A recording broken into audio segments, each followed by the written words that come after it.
Recently, I was filming a testimonial with a 2-camera setup, and one of my cameras was well overexposed and I didn't have ND filters with me. With ISO as low as possible and the aperture set for the shallow depth of field look that I was after, I had no choice but to increase the shutter speed to reduce the exposure. The problem was that I hadn't done this before. That is, breaking the FPS and shutter speed rule. And this was quite an important shoot. I had a customer testimonial. So I had to make a call and figure out what was the worst that could happen. Is unnatural motion blur worse than a poorly exposed A-roll shot? In this case, the subject wasn't moving, so there was no real motion blur anyway. So was it the right call to break the shutter speed in this scenario? Let's find out.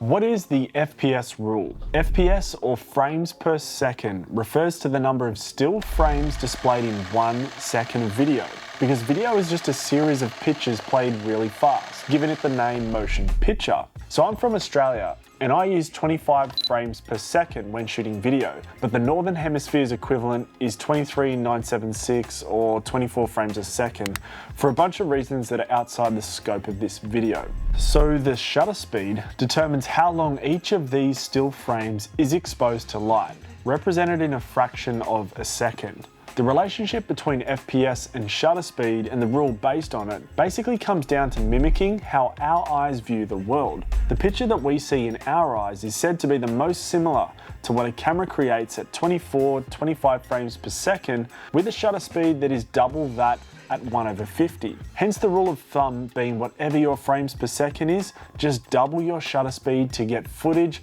that looks as natural to the human eye as possible. This rule is particularly important if you do have moving action and you want to see the motion blur in a natural way. But if it's a sit-down interview, for example, or you want to prioritize good exposure over natural looking motion blur, then that is the perfect excuse to break some rules. The two-sided exposure. Normally we have an exposure triangle made up of shutter speed, aperture, and ISO.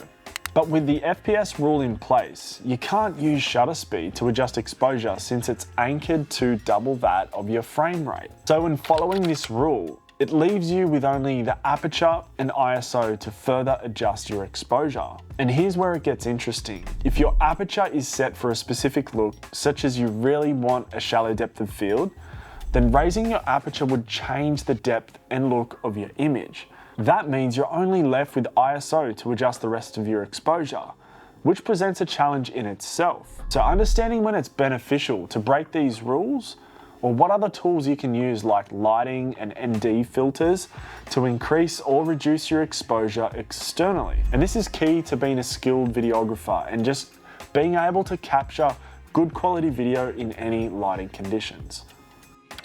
So why does it matter?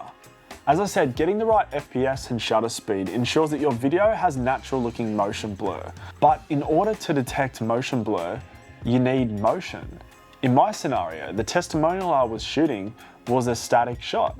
There was no significant motion expected from the subject, and therefore I concluded that for this shoot, increasing the shutter speed to 1/100 solved my exposure problems, which was far more concerning to me than detecting motion blur or not.